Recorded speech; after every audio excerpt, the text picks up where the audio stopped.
West Ham have a manager, and it is Graham Potter. He's taken one training session before we took the trip to Villa Park for tomorrow night's FA Cup third round tie, where Aston Villa are fighting on many fronts. Will the FA Cup be near the top of Unai Emery's priority list? That's what I'm going to try and get out of my guest tonight. Luke from Up the Villa podcast is with me. How are you, mate?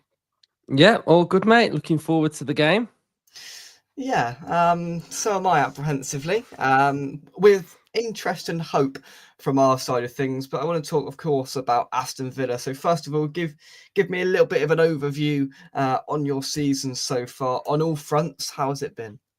Yeah, it's been okay. I think, when you look at what we achieved last year, we were sort of could have gone top at Christmas last season.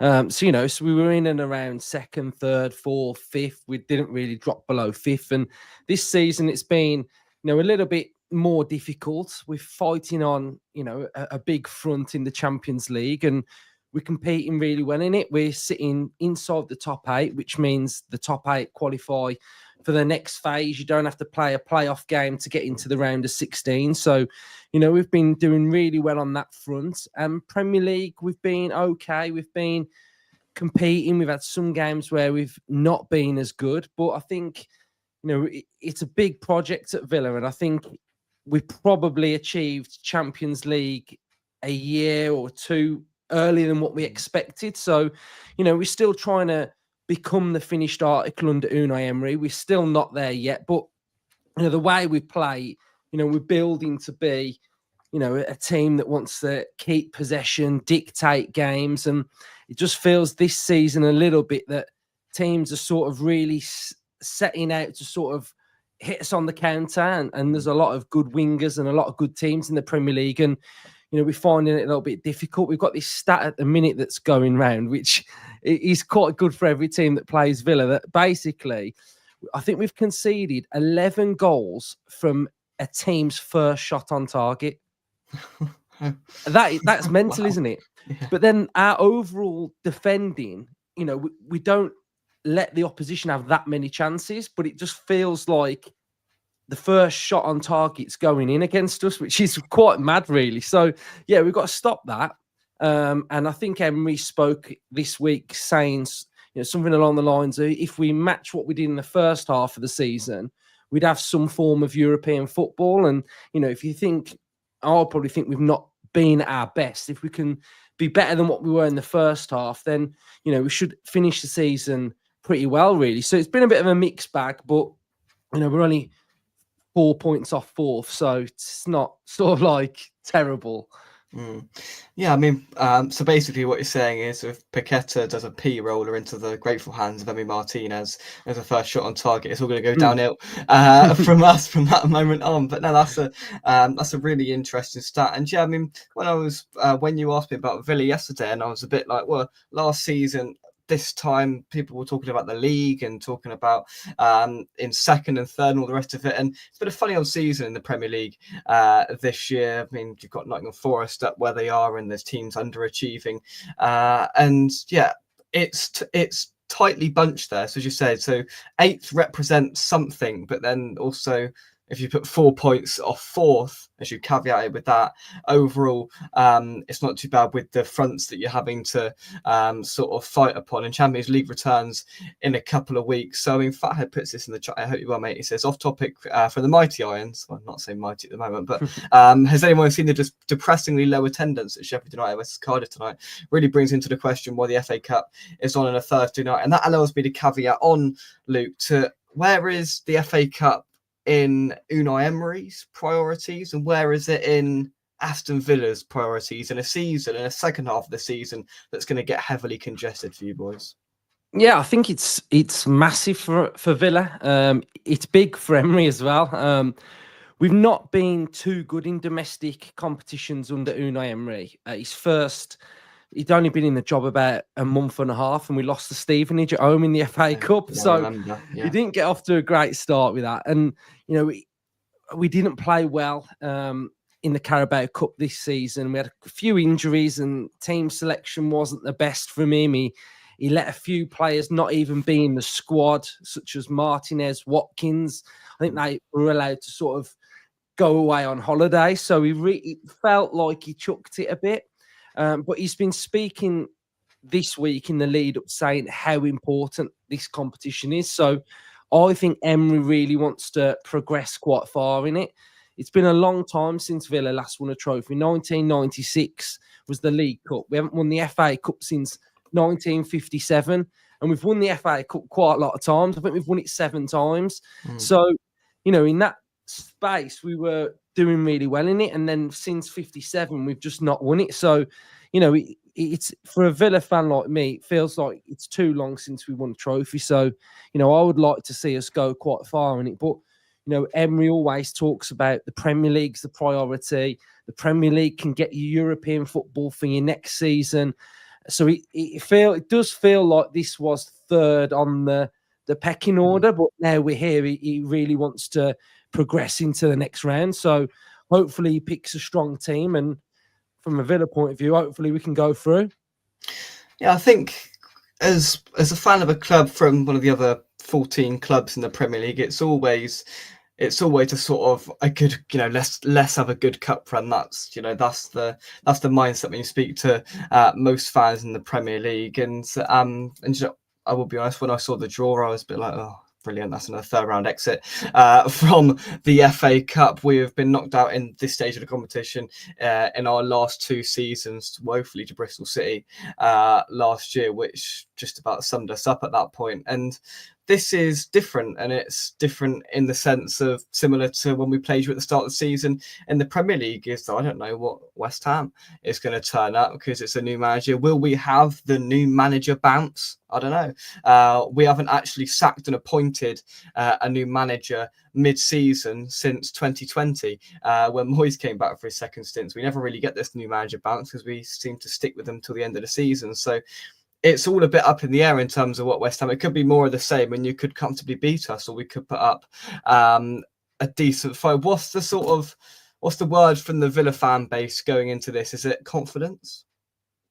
Yeah, I guess so. We're at home. We're pretty solid at home. We've only lost once in the Premier League to Arsenal. We lost to Palace in the Carabao Cup. So it is a bit of a fortress at Villa Park. And, I'm a little bit wary of it because, like what you've alluded to, the fact that it's a new manager, there's that unknown. So, I imagine Emery will focus on Villa and think that if we can go out and play our way and our style and dictate possession, then you will pose problems. But if we do our job, he'll think we can win. But I think for a fan, it's that unknown, isn't it?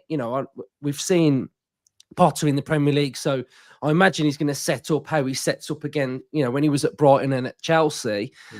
So he'll probably be watching those types of videos. But it's the players, isn't it? I remember when Emery first came in at Villa and we'd gone through Steven Gerrard, and I think it's pretty similar, really. It was an absolute disaster. He fell out with probably not to this extent, but he was falling out with players, etc. And we had Aaron Danks, who was like one of the attacking coaches, and we won 4-0 against Brentford at home. We literally blitzed them in like 20 minutes. We were 3-0 up inside 20 minutes, having been under Gerrard, and we were useless. And then this guy comes in, and all of a sudden, everybody's playing it. The weight's off everyone's shoulders. Everybody's loving life. So I imagine maybe for some of your players, it probably feel like the same. So I'm a little bit wary of that aspect of it, really, because I've seen what can happen when you sort of sack a manager, really. Yeah, and I think there's some interesting parallels there because was it Dean Smith before Steven Gerrard? And I mean, I can get some similarities from what the fan base, might have thought of him from Moyes, and then go into a disaster, and then hopefully now, from a West Ham point of view, we can get a bit of stability with it. A question for you from the chat. Peter says, will Emery be under pressure if Villa don't win anything this season after they failed to win the Europa Conference League last year? That was an interesting debate because I think Villa fans got a little bit blinded by the stars of the Champions League, and I got the sense that the Conference League was put to the side to prioritise qualifying for the Champions League. Now, of course, you've had some fantastic nights in the Champions League, and I don't blame you for that. But is there not a requirement, but is there an expectation of something significant from Emery this season in terms of, reward for what's happened? I think we've just got to keep building, really. I think at the start of the season, I predicted us to finish sixth. I said if we get some form of European football, then that would be a success, really, having a Champions League campaign. Villa as a club, like I said at the start, we sort of not the finished article, and we're trying to be a team that can try and compete for the top four every single season. We're not, I don't think we're quite there yet because it's so difficult. There's so many good teams. So for me, if we can have sort of all seasons in Europe and become a team that consistently get Europe, and then hopefully we can sort of close that gap. I mean, touching on the Conference League, I mean, we had some tough games in that Conference League. We played Ajax, we played Lille, who are now in the Champions League. We played Olympiacos. There was some real big hitters in there when we were playing in it. So, we did find it, different and difficult because we hadn't been in Europe for like so many years. And I think adjusting to life in Europe and the games and travel and etc. So I think taking that experience from the Conference League to the Champions League, we've been able to adjust to it and do pretty good in the Champions League, really. So yeah, I don't think anyone should like diminish the Conference League because it's a European tournament, isn't it, really? So if that's what we've qualified for this season, then hopefully we have got the experience from the Champions League. Yeah, no, absolutely. And I think it was probably right in what you said in the sense of that qualifying for Europe again is what you want to happen. And we had that when we had our 3 years in Europe, and the goal was get back into Europe again. Not only from the fan base's point of view because of how amazing it is and the experiences and all the rest of it, but it's showing progression and sort of not going backwards as a football club. People were talking about the shot on target thing that you mentioned a little bit earlier. Now I'll write back Vladimir Sufar just to provide some context. He's played 170 games for West Ham. He's yet to register a goal. So we're going to tell him. Then. We're going to tell him to get him the ball early, and for him to have a first. Honestly, he's missed one-on-ones and ended up sending it up the other end. He just cannot score a goal. But tomorrow night we're going to tell him to get up there and get the first shot on target, and it may be written in stars. If Sufar scores tomorrow, we should put a statue of Potter outside the ground. Oh dear. That is funny. Peter says, Jake, Luke has shown you how to wear headphones. I've been through this many times. If I sit here like this, I can't hear what I'm saying and I get progressively louder, and nobody wants me to get any louder than I currently am because I can't hear what I'm saying. I don't like it. But Luke, you do that better, but I mean got to do what you got to do, unfortunately. Anyway, returning to more important matters. So give us an indication of a key player for Villa tomorrow. Is it a case of if X player plays well, Villa plays well, or is it more of a combined culmination as a team? I'd probably say we're a bit better than sort of like just one player. I mean, there are a couple that if they're ticking, then we are proper ticking. But we like to play out from the back. We control possession. We look to control the game. Boubacar Kamara, sort of like a CDM, really important, mops everything up. He's vital to us. If we're talking attacking wise, Morgan Rogers, he's just incredible. Like his development has been insane. So last year, we're in 2025 now. So 2024 in the January, Rogers was playing for Middlesbrough. And come the end of the year, he'd played for Middlesbrough. Then he played for Villa in the Premier League. He played in the Champions League and he played for England. So he had this massive year of, championship to England, to Champions League as well. So, he's brilliant and he's so good at carrying the ball and driving us forward. Bailey looks like he's in a bit of form as well. So, yeah, I'll probably say Rodgers is the one that is probably our standout player at the minute. Yeah. And my final question consists of 2 words, and I'm going to say John Duran, ? He was linked and very nearly a West Ham player in the summer, and I've seen him, it gets popped up on Twitter whenever he scores a goal, and he's scored some pretty important and remarkable goals, actually. One of them, absolute banger, I seem to remember. Is he is he expect? I mean, in this sort of game, is he expected to start, or is he an impact sub? Can we? I mean, would you start him tomorrow, or would he be somebody to come off the bench? Well, you don't have to worry about him because he's suspended. Oh, he's suspended. So Oh, yeah. he's We'll just have to suspended. worry about him in the Premier League game in 3 weeks. Yeah, but yeah, he's having a fantastic season as well. I mean, some of his goals he scored, the Bayern Munich one where he just lobbed Neuer.